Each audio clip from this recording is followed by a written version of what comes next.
What's up, everybody? Welcome to episode 236 of Opinions May Vary. I'm your host, JR. My co-host with me, Alex. Hello. Joining us this week over the phone is our good friend, one of the kindest men we have ever met. And it's not even an exaggeration. No. Mr. Israel Skelton of Skelton Crew Studios. Oh, you guys are too kind. Thanks for having me today. Israel, thanks for coming back. It has been a little over like a year and a couple months since we last spoke, and even in that short amount of time, you've done so much. I do. We're like a locomotive, man. It's like we're picking up a lot of steam. We get a lot of stuff and a lot of stuff in the works. It's pretty exciting. So last time, what was the main thing we were talking about? You had teased the Tony Chu mini bust, and you had like shown us, like we briefly saw it on Skype, like the unpainted. I now have that on my bookshelf.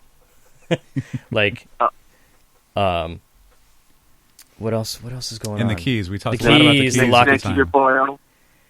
Oh, Poyo, yeah. There's Poyo. Yeah, there was also the chogs as well. Uh-huh. Those are like the and then, of course, the lock and key keys, which you know. I have one. It was a gift. Yep.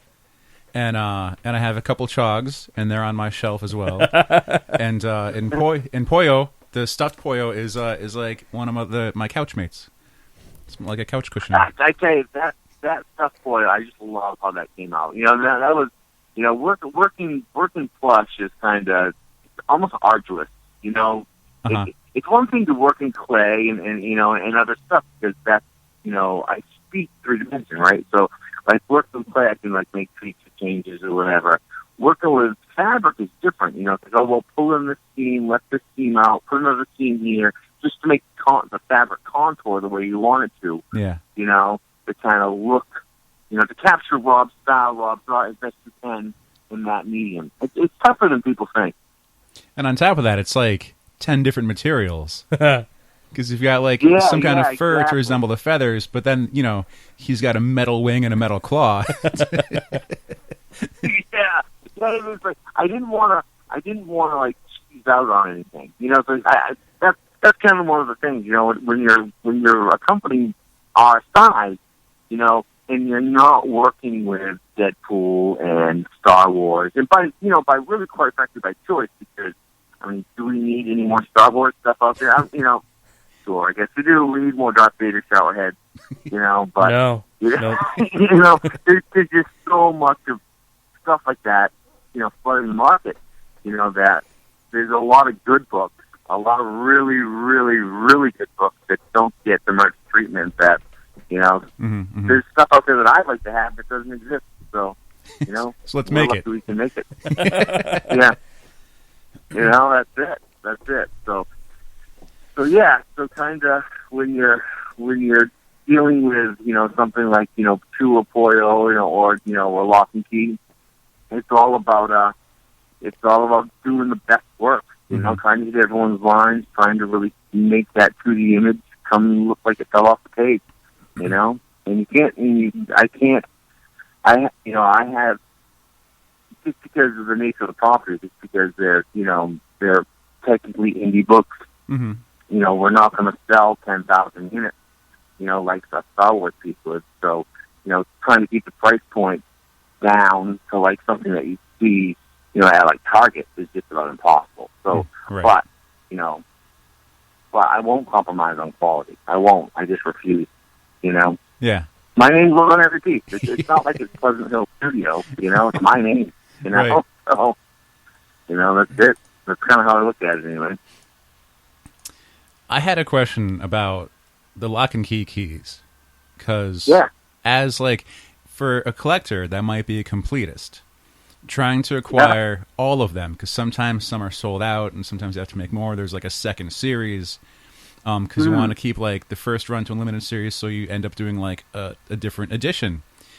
But has there been thought at any point to just to produce and sell an entire set of every key? We've been asked that a lot, and I don't know. I want to say no. I want to say no because just the logistics involved and the different keys, because every key gets hand worked, hand polished. Some of them get plated, some of them get plated and then enameled. It's just, every key is different, and it has its own thing. Mm-hmm. And what we have been doing, with like the legacy editions really came about is because things changed, and it wasn't a changing. It wasn't like a money grab. Mm-hmm. It was, hey, I can now produce it how I always wanted to produce it, and a lot of that really boiled down to like tonally plating pieces. Like the head key is both rose gold and yellow gold. Mm-hmm. And being able to do that successfully and have it look right and good was just almost impossible when we first started doing this. So we had to choose. We had to choose kind of like, okay, what do people want? And then people were clamoring for like a rose gold one. And then it was like, okay, we can finally do this. We can finally do the plating how it should be done. Uh-huh. And it just gets colossally expensive. It just is, and that's just the process. And because you have to plate it, you have to hand paint where you want that. Like, say you plate it in gold, and you got to hand plate the gold areas that are going to remain gold, then you plate it in rose gold, and then you got to like remove everything and then do a final polish. It's pretty arduous, uh-huh. But a lot of those second editions came because we were now able to do it right or better. Mm-hmm. Mm-hmm. Type of thing. And so some keys don't have a second one. That's it. Mm-hmm. And because we were able to do it right the first time. Mm-hmm. And that's just. And I'm kind of the driver. It's not like there's like, like go with the money grab or a variant cover type of thing. Really at play. It's more of a like I just want to do it right. There's 20 variations of the same key. Yeah, exactly. This one's the pink breast cancer month key. No, it's not. If that's not the idea. The idea is I just want to do it right. And that's kind of like with the gender key. That's why we held off on the gender key for so long, because the plating was so intricate. Mm-hmm. And I didn't want. There was no real way to kind of do it any other way than Dave's art. So I really wanted to master kind of that tonally plating before we jumped onto that key, And we did, and it came out great, and everyone loved it, But we're going to be doing more of that stuff. We're going to be doing more of, like, you got to, I guess for me, I don't like to, I guess the worst thing for me is to overproduce, to make more product than people really want. That to me, that doesn't make any sense. Yeah. So I rather, we're going to be doing this. We've done this for the past few releases, and we'll probably do it with more. Especially the stuff like the metal stuff that we have really, really, really low minimums on. That we're going to be offering up for a month, and if you want it, grab it, pre-order it, and then we're just going to shut it down. It's done. So we're going to we'll make enough to fill the pre-orders, right. And then we're moving on. We're moving on to the next product, next piece, the next project. We get a lot of stuff in the works, so it's not like we're twiddling our thumbs. What's next? It's almost more work to go back to the well and and cast more and clean more and everything else. And then like, okay, there's how many we sold, this is how many we're going to make. We're going to make X amount more because we're going to have rejects. And then produce those, and then then be done and move on to the next thing. It's almost more work to go back and do that process again. The annoying. So, okay, I was going to say the annoyingly persistent superfan would just say well, when you do the next run, just don't sell like 30 of them and then put them in the full collection. But when you have products and you want to make the money back for the next project, you want to sell everything you have, so you can move on. Like go ahead. Yeah, that's. No, I'm sorry. I don't want to talk over your question. But no, but don't you hit me on the head. That's exactly what it is. Like, I don't want. For me, it doesn't make sense to tie up money in product that may or may not go anywhere. You know what I'm saying? Or may trickle out. Mm-hmm. You know, to me that doesn't make sense, especially when we have so many things in the works. Mm-hmm. You know, I mean, especially when you're talking about like, you know, like working on a minibus or you know, any kind of statuary like that. You know, startup is thousands upon thousands of dollars. You even get a painted prototype. You know, before you even go into production, you're looking at, you could buy a nice used car. You know, for what they cost. It really is just what it is. So, you know, that's it. So it's like, yeah, just for, and I'm not saying that we don't, like, everything that we produce, we buy a chunk. Like, we buy a chunk just for ourselves, you know? And who knows, maybe in the back of my head, like, oh, it's my kid's college fund or whatever, you know? It's like, but in reality, you know, all this foil, you know, who knows, maybe in 15 years it'll be worth, you know, people will be wanting to pay $75 for ID. It's really, you know, it's like, but you kind of want to catalog the stuff you make, right? So we buy, like, 15 of each piece. And then, like, but as we go along, you know, as we make more and more pieces, then that's all of a sudden, you know, Prestige and Crow, like, look at these boxes. It's like all these boxes of stuff that we just get 15 of everything of. And it's like, yeah, I don't need 15 of everything. So we'll do that. We'll let those go. We'll put those back on. We had Poyos. There was a bunch of Poyos, and we just put them up. Not a bunch. It was 5. You know, like we'll keep 10. We can let 5 go, and put them up, and they were gone in a couple days. You know, that's the deal. But because now you're I'm sorry again. But you're making fans happy that still want them, you know. Just what was that? Because, like, you know, as you put it back out there, you're making more fans happy that can now acquire it that couldn't get it the first time around. Yeah, but, you know, but ultimately, you know, it's like you want to kind of just drive home that this is going to be a limited thing. Yeah. You know, it's like, like I said, I produce things that you know, you can get a count for bad and stuff that doesn't pass the mustard, if you will. but really, you don't. For me, it doesn't make sense to have a whole lot of back stock. You know, because really, you know, with the fans of the keys or our Hellboy pieces or whatever, you know, we just kind of just grab it when you see it. You know, we work really hard trying to keep the price, you know, reasonable. You know. You know, versus kind of shooting for the moon. You know, we just try real hard. So if you see it, grab it, because it may not be around. It's like we've had several pieces, past couple of Hellboy pieces that we just don't have. They're just gone. So people contacting us, like, hey, do you have? I don't. I'm sorry. And then, you know, I don't even have, like, I've already let go. You know,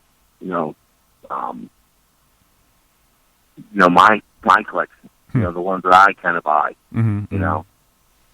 So that happens. That's like, you could charge even more for that, like call it, you know, like the creator's stock. Yeah. Like, these are my personal. No, I'm not about putting a premium on. I do like it when I see stuff on eBay going for, like, you know, a nice secondary market price. That's kind of rewarding. Yeah. You know?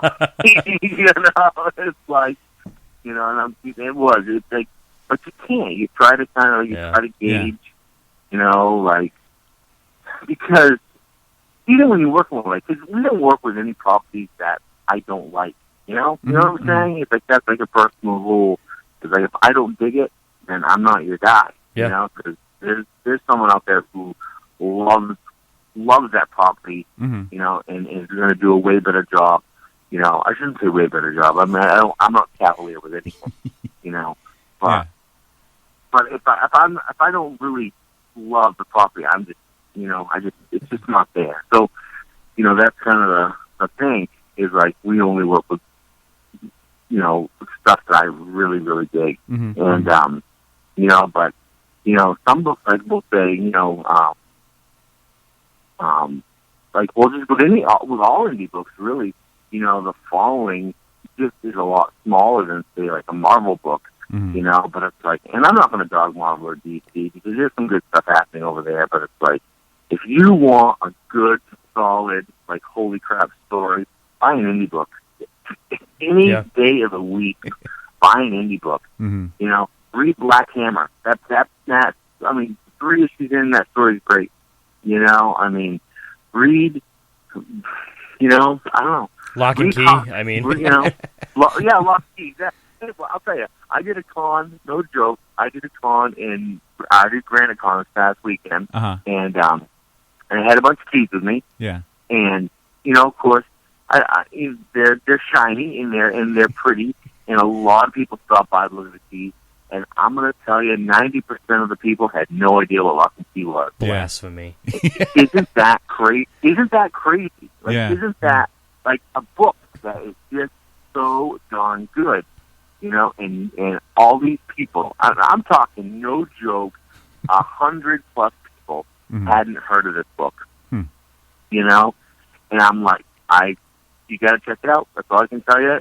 It's just check it out and read it, and you're not going to be disappointed. It's that good.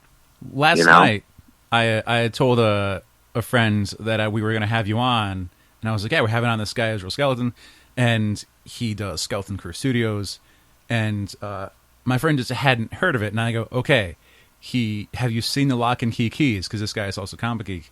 And he's like, oh my God, like he freaked out for a second. I was like, this is a guy that makes those keys. He makes a bunch of other stuff.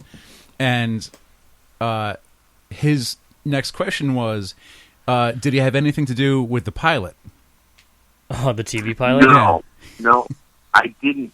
The one that Fox filmed a couple years back? Yeah. No. Was that? I don't really know. What was that? Was that before you had gotten involved? No, I had probably a handful of keys out at the time. I really don't know, quite frankly. Well, I'll tell you, I saw some shots of like the backstage and like in the prop house, like Joe and Gabe were kind of posing, you know, just talking or whatever, sitting, and they were sitting on a bench in the back, and a lot of the pictures of my keys were up as reference. So I thought that was kind of funny. But I don't know. Trust me, hey, I would love to have done the keys for the movie, even if they were different. I mean, did you guys see the pilot? I didn't know. I saw the trailer for it. Yeah. Our friend Colin linked it to me. I think you can catch it or on like the opening credit reel or something is up. Yeah. Oh, okay, good. Yeah, the pilot was really good. They had to make some changes. Like the ghost key was huge. I mean, the thing was like no joke, probably 8 inches long. Jesus. And it was big, and it really didn't look like Gabe's art at all. You know, it was completely different. Okay. And it was done large, so it could really kind of capture, you know, be seen on camera. Yeah. You know, versus this tiny little key. I mean, those keys not super tiny, but this thing was huge, and that key, and I think maybe the Anywhere bracelet are the only ones that you really saw on the pilot. And the Anywhere design was different too. So I don't know how Hollywood works, quite frankly. You know, I don't know if it's like a union shop. Like, okay, then your props have to be kind of. We have a union agreement, and these have to be directed through a union shop. I don't know. I don't know how that whole thing works. Right. I do know. Well, I suspect that a lot of prop makers or young designers that kind of want to work in the whole Hollywood scene want to kind of like put their mark on a property, very much like the Green lantern from the power battery from the Green Lantern movie. Yeah. Like, why did that have to look awful? Like, it looked like it melted. Yeah, right. It looked like a hunk of garbage, and I hope the person who made it isn't listening, and I offended them. But it looked awful, you know. And it's like, here I am, and I'm like, well, you know, this is a comic book movie, and this is about Green Lantern.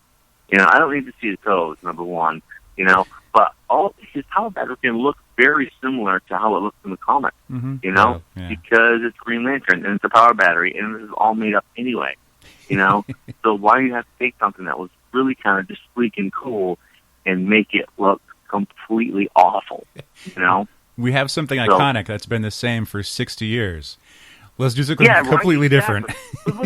With some slight changes, right? I mean, one time, you know, you could have made it could have been Abin Stur's lantern. It could have been, you know, power battery. It could have been the different power batteries he had over the ages, but at least kind of keep that main style. But this thing was just like really, like, I don't even know. I don't even know what it was. It was just like, it was, I tell you, like, I didn't want to own it.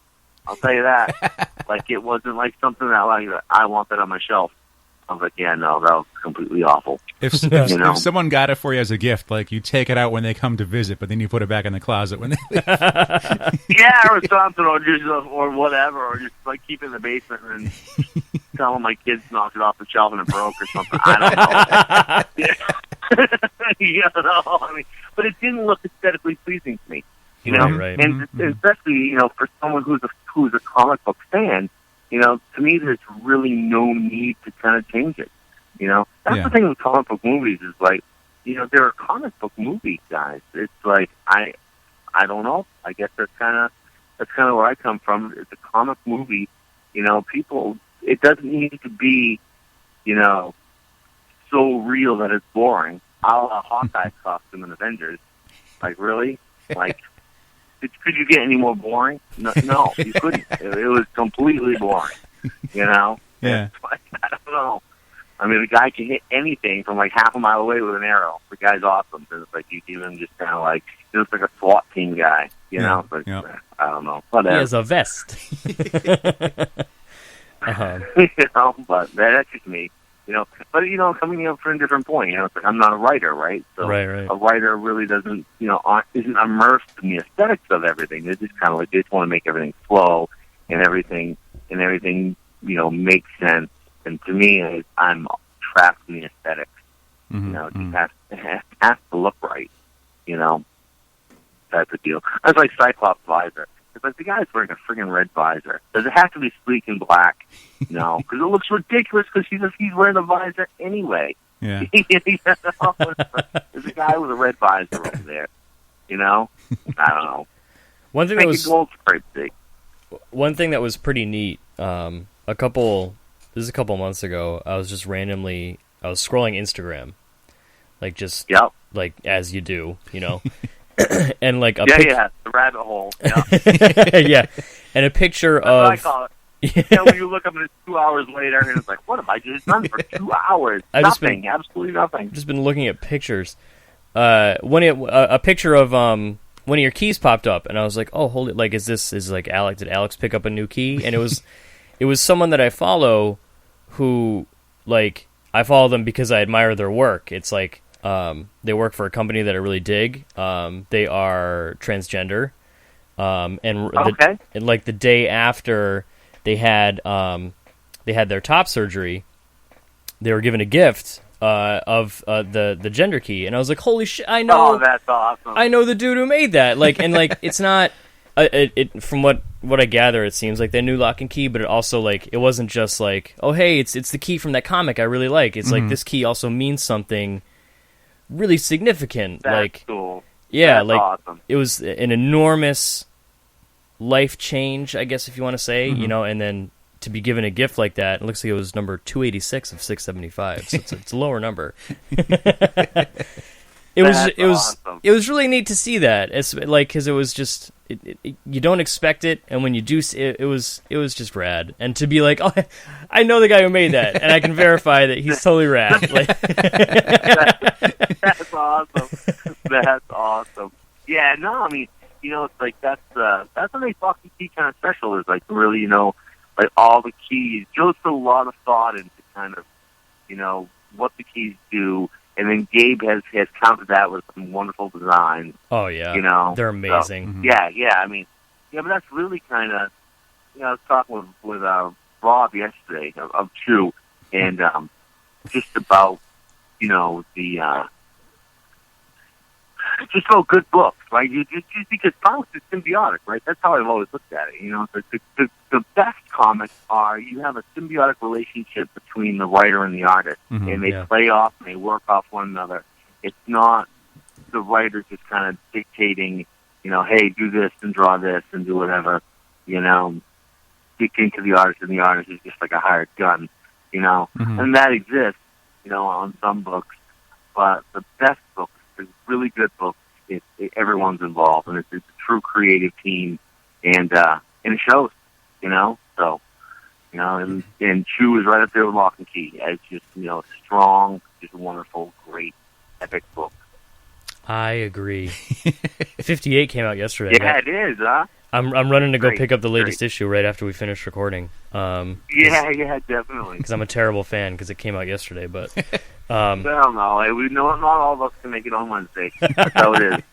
I did want to briefly touch on the success of you brought up Chew. You had the Tony Chew minibus Kickstarter, which was, in my opinion, and I guess my opinion's a little biased here, one of the I guess cleanest and most. It was just hassle free. Hey, here's an update. I'm telling you exactly. It was just very well run. It was very successful. Oh, hey, thanks. Thanks. I mean, well, I think I don't. I'll tell you, it was our first Kickstarter. I don't know. It was. Thank you. I appreciate it. I don't really know what to say because we were such noobs going into it. It's right. It was just this platform that existed.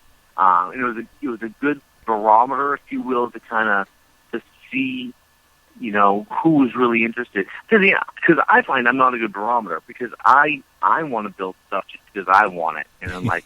And then I find I'm with 38 people, it's like, oh, you and 38 other people wanted this. Mm-hmm. So with Kickstarter, that allows you to kind of okay, I want this, I want to build this, and then really kind of what's the response. But yeah, it did, knock on wood, I guess, it did go kind of smooth, except for the bus kept hung up in customs for well over a month. Yeah. That was because really we're on such a good cadence and everything was working, and then Banmo, it's like, are you serious? But that happens. You can't bring containers in.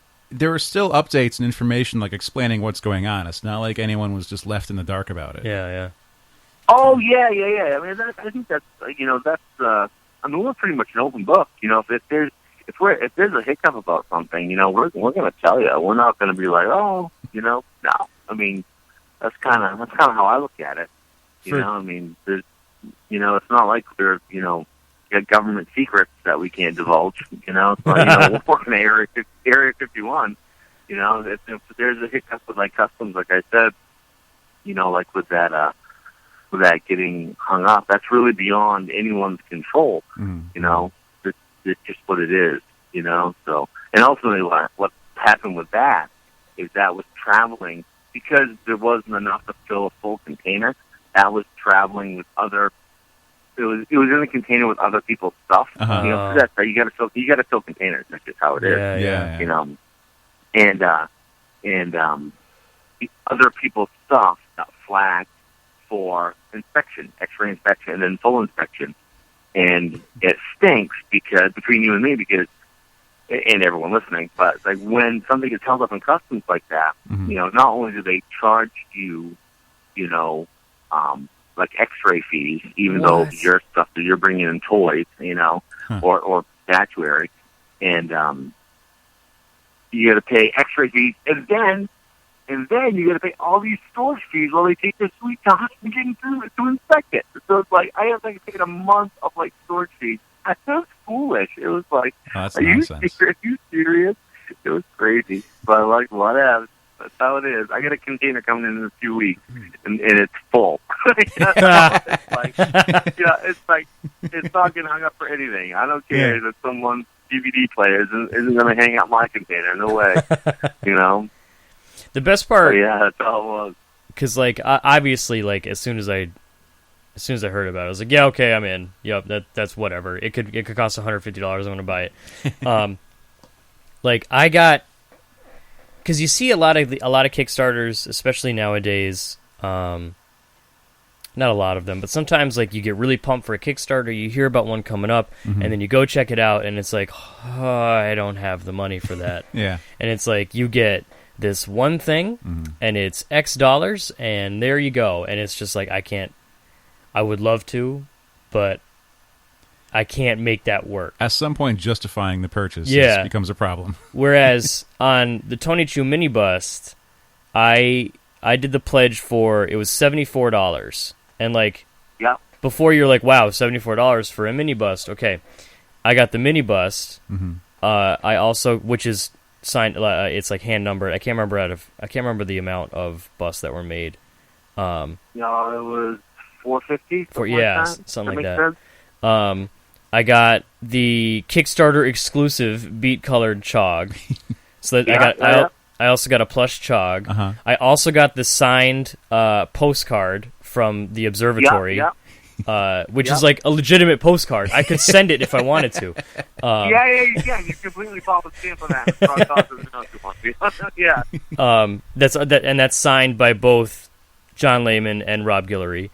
I got because of one of the stretch goals, I got the mystery Chog, which was, it turned me into a child. Like because I've gotten mystery, like the blind boxes before, like just like kind of on a whim, like oh hey, this would be kind of neat. Like we sell a bunch at the store I work at, but like because this was one that like I had something like when I was opening it up, I was like giggling, and I was like, I hope I get the gold one. Dude, which one did you end up getting? I got the blank one. I got the do-it-yourself. Oh, the do-it-yourself? That's cool. That's cool.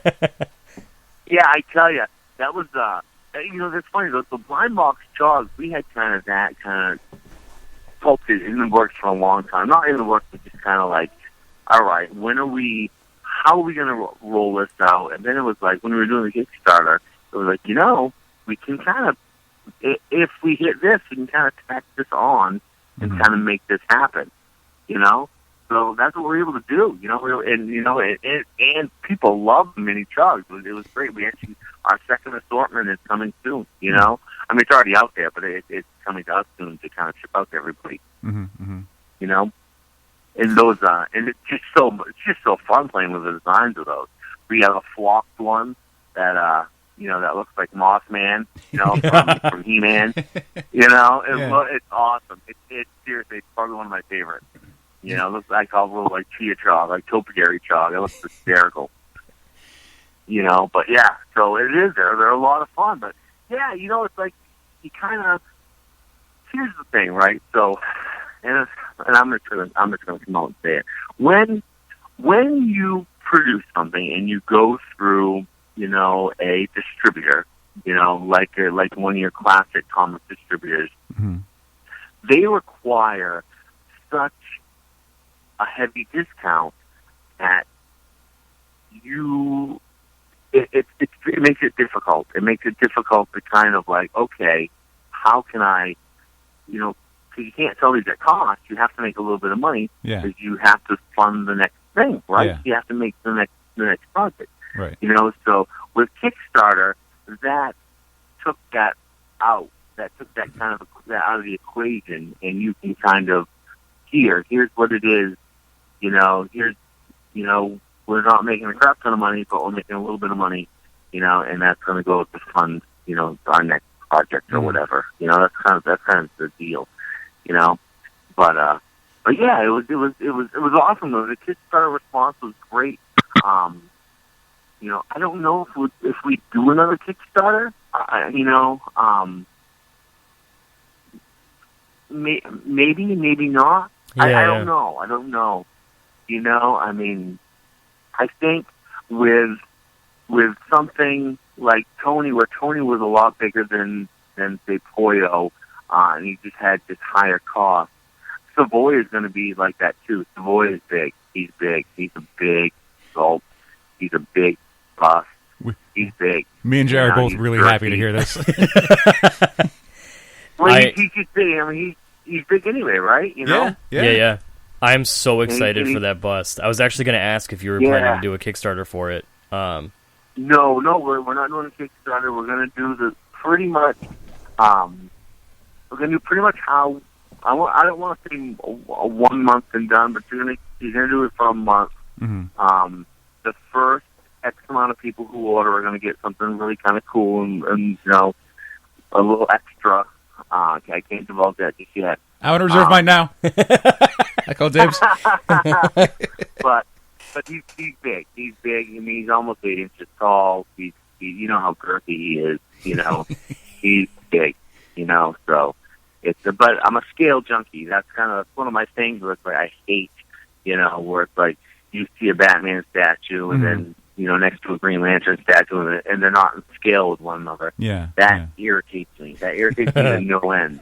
You know, because it's not like you're going to display these across the room from one another. You're going to display them right next to one another. Right. You know, and then to have one out of scale, you know, I don't know. It just irks me. You know, so I'm a bit of a scale junkie. That's kind of like with our prop pieces. You know, it's a lot cheaper to scale something down, right, and then offer it. And I see that with other replicas out there. You know, is that they're kind of a little bit smaller than they should be, or whatever. And I get it to save on cost, but I just build it, and I build it what I think it should be and how big it should be, and then the costs just they fall. I don't work backwards. You know what I'm saying? And I'm sure there's all these studies and all these, you know, all these spreadsheets and pie graphs on your average geek consumer and what they're comfortable spending in today's market and all this other stuff. And I'm sure there's like a sweet spot or a sweet zone. Like, well, if you shouldn't have this piece over this amount of money, and I'm sure those numbers exist, but that's working backwards. That's like trying to hit a price point and then working backwards, and then the only thing that really suffers is the piece. Yeah, you know, yeah. You know what I'm saying? So that's where you're trying to make up your money. You're trying to make it up in reducing paint apps or do whatever. You know, and it's like no, I'd rather not. I'd rather just do it. I'd rather do it the way I think is right, and then have it. It is what it is, and this is how much it costs, and this is how much it's going to end up costing. You know, and just kind of approach it that way. And that, to me, that's the best way, because, like I said, I can't compete on price because I'm not doing 10,000 Deadpool thing. I can't. You know, we're doing 500. 10,000 an understatement, probably. Yeah, probably right. Exactly. You know, when you see stuff at Target, you know it's not 10,000. It's probably even more. You know, 400,000. But it's like, that's kind of it. When you're only doing like 500 or you know 400 or something, you know your price is just more. It almost costs more to produce fewer. You know, but on the flip side, you're not overproducing. You're not making more than customers really want. You know, type of deal. But that's kind of it. You know, it's just kind of I'd rather just have the chips fall where they may, do it right, and then here's what it is.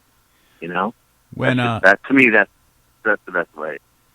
When we ran into each other at Boston this year, at Boston Comic Con, one of the first things I wanted to point out, I think we did there, because I was scanning Instagram, like we just talked about, and one of the artists that I follow, I didn't realize who the artist was until he posted a picture of his figure for Headlopper.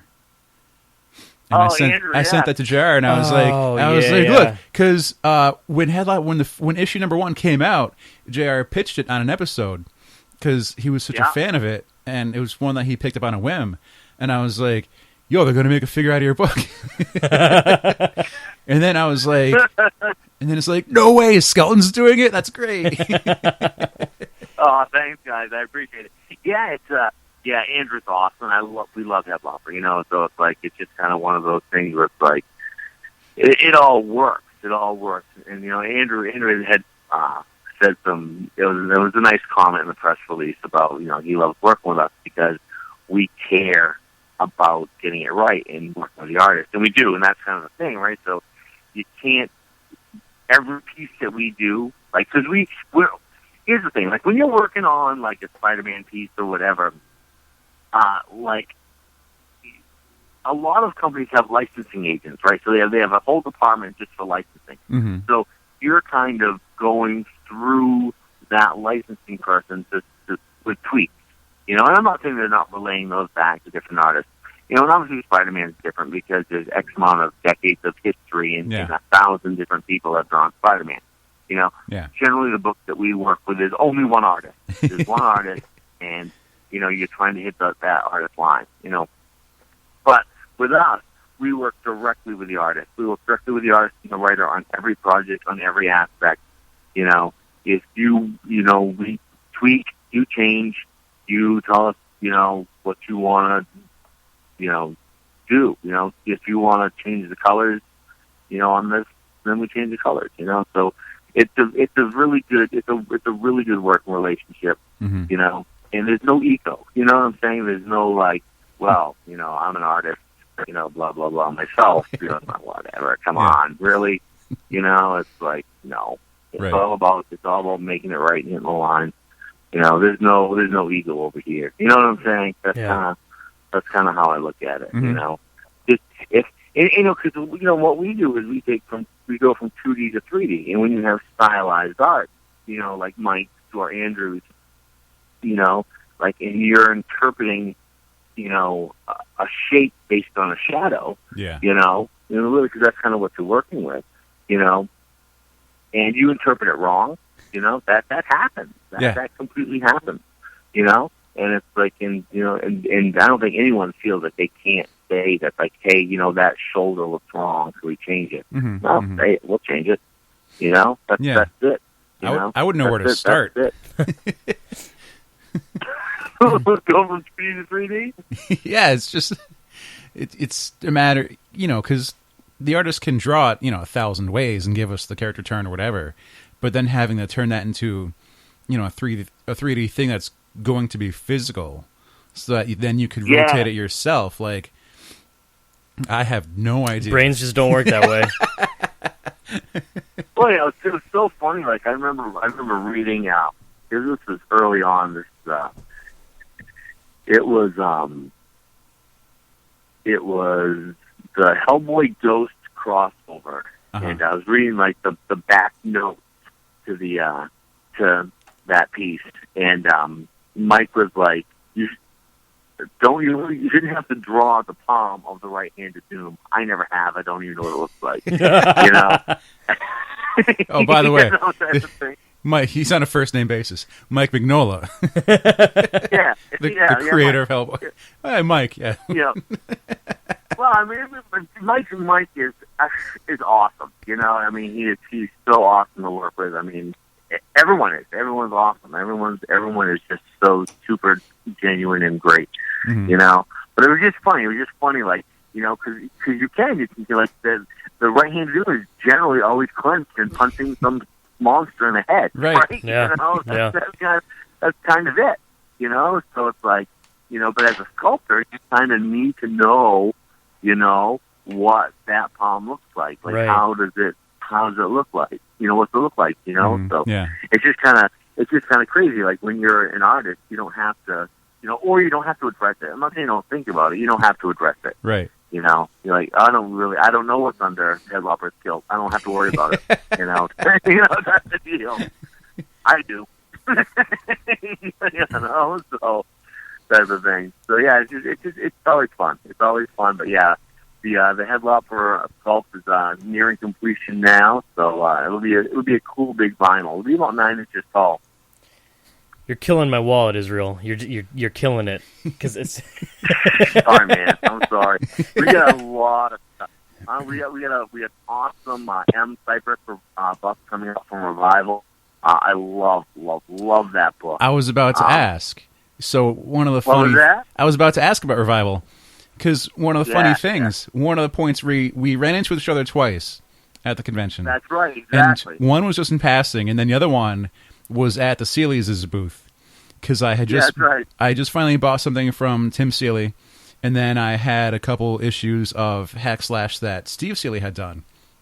And so, like, I slid down the table because they were, like, a table apart, and I was patiently waiting, and because Steve Seeley was having conversation with somebody, and so once, you know, like, there was a break in that, and he turned to me, and I was like, can you sign these?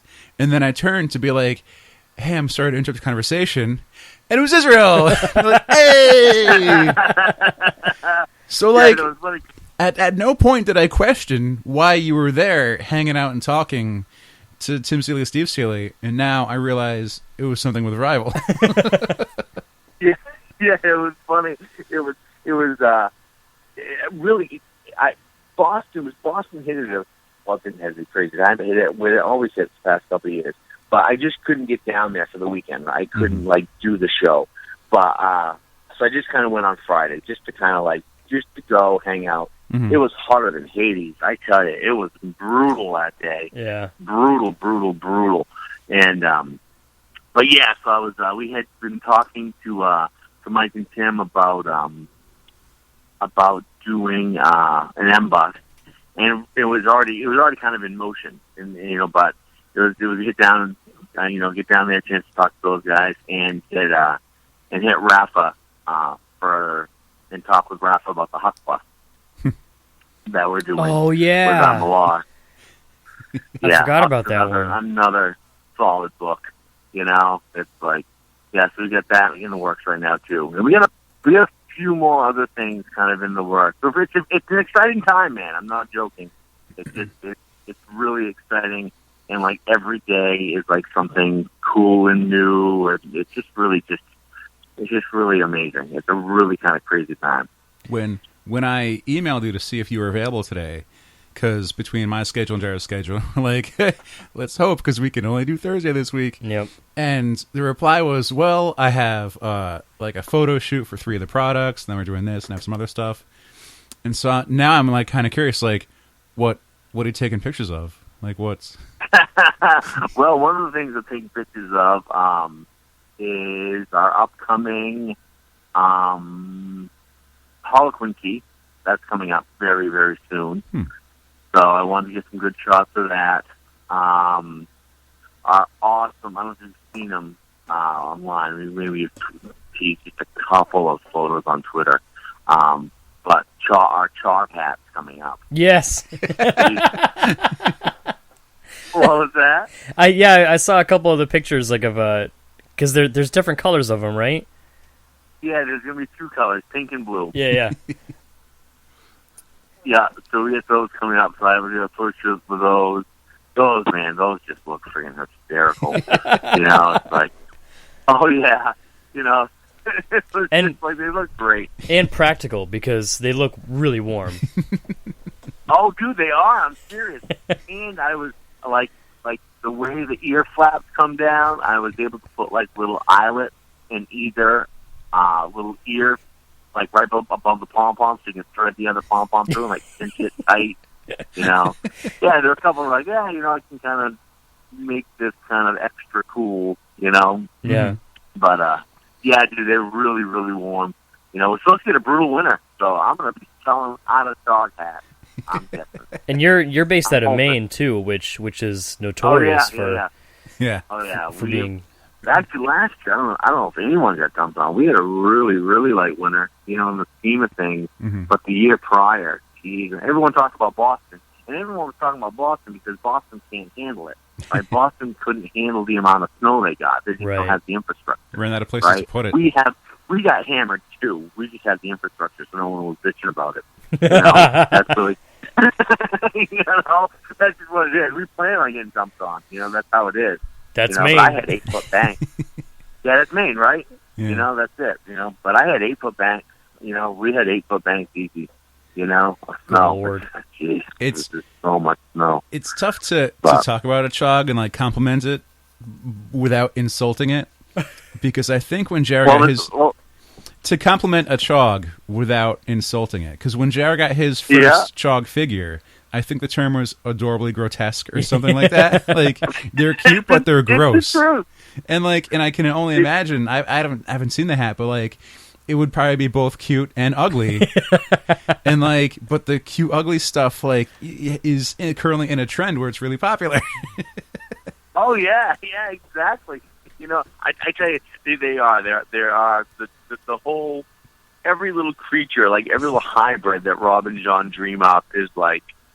Like the chonk or whatever it was. The churl. Yeah, the chonk, and then they've been like the tricerachog, and they've had several, right? Just funny.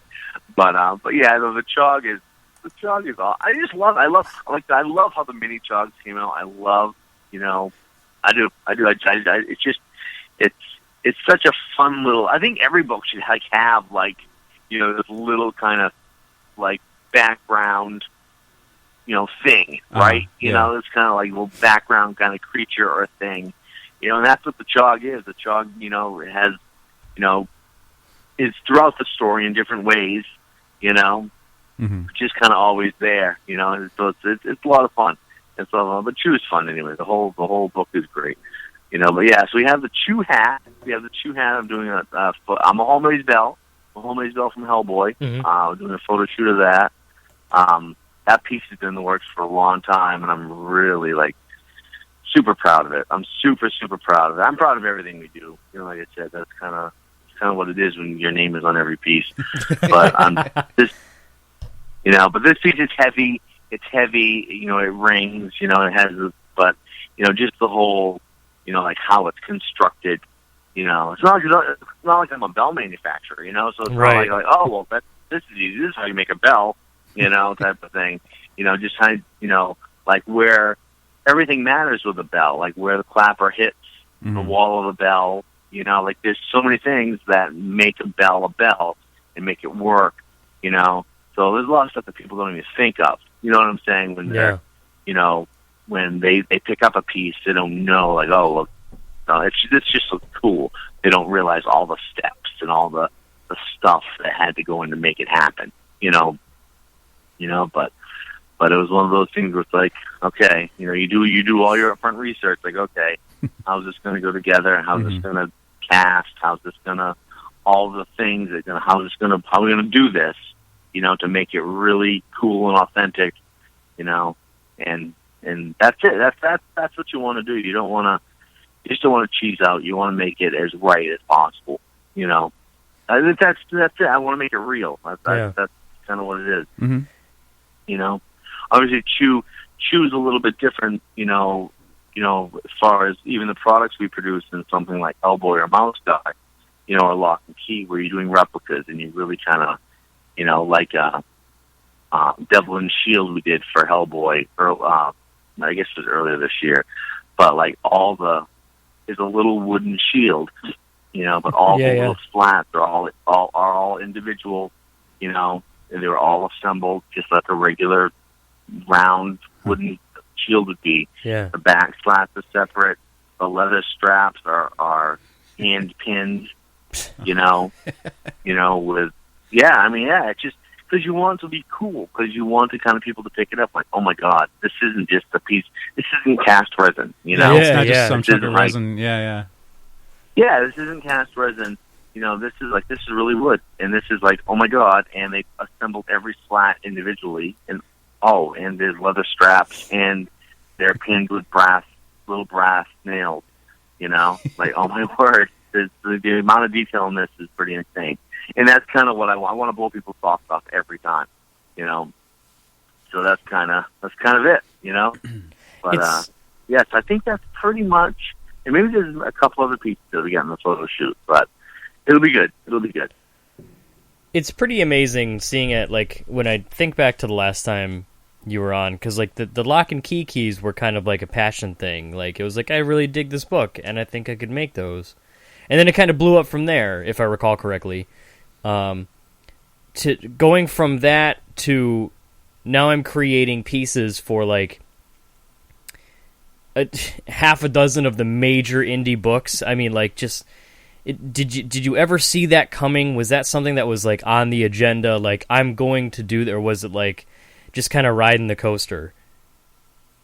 Well, I mean, it has been a coaster ride. Yeah, definitely. I mean, I think with it's kind of like Field of Dreams, right? It's like build it and they will come. And it's like, right? You're right. That's kind of it. Like that's how I approach it. So, like, Joe is a really, really, really good friend of mine. The guy is awesome. The guy's amazing. The guy's super talented. Joe Hill. And I love Lock and Key, and I love what him and Gabe have done. I love his stuff that's outside of Lock and Key. He's just really super talented and a really just awesome guy. I mean, he's a good friend. So when everything unfolded with Lock and Key, and it just kind of, it was organic, right? Because he's like, hey, can you build this? And I did, and then just kind of unfolded from there. And then ultimately, what happened is that, because in the indie comic circle, Lock and Key is highly regarded, right? Because it's a good book. Yeah. And so then Mike saw the keys, loved the keys, and then David had seen the keys, and David's a big was a big lock and key fan prior to me doing the keys. Well, not really prior. Yeah, prior, I guess, because the first hardcover was out when we started doing the first key. Mm-hmm. So then it was just kind of one of these things where it's like I'm a Hellboy fan. Like I'm a fan of Mike's stuff, and I'm a fan of David's stuff. So I wanted to build those pieces anyway, right? So I wanted to build just for myself, So, when I approached Mike, it was very quick. It was very like, yeah, let's do this, and or David, it was very quick, and then I guess it just compounds or snowballs, if you will, because more people see what you do, and then and they have indie books, and there's I love what Image is doing right now. Image has a lot of just really super strong titles that are just really, really good, So, and Dark Horse has a bunch of indie titles. It's just an awesome time for comics, especially indie comics. But that's ultimately what happens is that that more people see your stuff, more people dig it. I mean, I guess to me there's like if you can do this, right? If you can do your best work, right? Do your best work always. Uh-huh. And don't be a dick, right? It's like really, it's like isn't that the key, right? Isn't it like those? If you got those two things, shit, man. It's like, so that's kind of it. So don't be a dick and do your best work always, And it's like, and then that will kind of ultimately, it'll kind of work. It'll just unfold. It'll be organic. It'll just happen. Mm-hmm. I mean, so that's kind of how I look at it. I don't approach anything like being very cavalier. I want to do my best all the time, and then people take notice, and then people want to work with you, and then you want to work with other people, and it just kind of grows, We're in kind of a period right now where we just have so many irons in the fire, and they're all wonderful irons, and they're all like I've already envisioned like how everything's gonna kind of this catalog that we're building, this catalog of awesomeness that we're building, and it's just exciting. It's just really, really, really exciting, and everything that we kind of have in the works is like I'm just so excited about it. It's just crazy. It's just a crazy, awesome time, It's but that's really kind of how it unfolds. You just do your best work, and then people take notice. People take notice, and they want to work with you too. And then people kick around like, oh, and the guy's not pretentious. The guy's not full of himself. That helps. Yeah, right. That's you hope it does. I mean, because that's nothing turns me off more than that, quite frankly. Yeah. I mean, and that's me personally. If someone's like really like, okay, I get it. You're a big deal. I don't know, right? It's like, who likes to deal with someone like that? Nobody. Right. Right? Yeah. And we're lucky that comics is an industry that really, so people are just so thankful that they can draw comics for a living. Yeah. That there's not a whole lot of that, but it does exist. It does exist. I've met a few people that are like, yeah, I'm kind of a big deal. And I'm like, all right. Congratulations. All right, okay. You say so. If you say so. Israel, I know we're running short on time here. So really quick, I have your website open, but you'll probably say it better than me. Where can people go to find all these amazing things that we've been talking about? Oh, SkeltonCrewStudio.com. Check us out. Check us out. And if we're not working on your favorite property, drop us a line and tell us what your favorite property is. Yes. It's like we get so entrenched in working with all the awesomeness you have. Like there's like these sleepers, right, that crop up, Yeah. And it's like this book that's like amazing, and we're not aware of it. So like clearly, it's, tell us, and we'll do shout-outs every now and then. Hey, what books are you loving right now? Because we'll track it down. Yeah, go to SkeltonCrewStudio.com because we've mentioned like a couple of things we're big fans of. We talked a lot about Lock and Key and Chew, and there's also Hellboy and BPRD stuff. There's Ben Templesmith properties on there and Mouse Guard. When I got my Squitter coin and I posted a picture of it, I immediately had friends going, "What is that? Where'd you get it?" And I go, "It was a pre-order, and now they're sold out." And then, like, you know, they go check, and it's easily like, I think it was triple the price on eBay somewhere. Yeah. And they immediately gave really? up, and I was like, "Hey, man, the priest, you got to get in contact, and like, you follow their page, you know, their Twitter Instagram, too, their Twitter, whatever." They're very Israel and his crew. They're very active on Twitter. Like, they do a lot of polls. Like for the Chog hat, it was fan decided what the colors were going to be. Even Mason, right? Yeah. Right. And then it was the Mason. It was a vote for what bust they're going to do next for Chew. It was between Mason and Colby, and I kind of willed everyone to pick Mason. It worked, I tell you. You know, 'cause I'm not saying that Colby won't come to fruition, because he probably will. Right. You know, but it's like I was kind of rooting for Mason too. You know, it's like just to kind of have him. Yeah. It's just like, and when people get him, like I want to like pose him next to like a bowling ball, like let people know, like, this guy is friggin' big. Yep. You know, it's like, this guy is big. You know, he's going to be worth every single penny you're going to have to fork over for him. You know. Can't wait, man. Israel, thank you again so much for giving us a little bit of time out of your insanely busy day. Hopefully thanks for having me, guys. Of course. Hopefully we'll see you soon. I don't know, wandering a convention again somewhere. Yeah, we'll make it happen. But I can't. It'll happen. It will.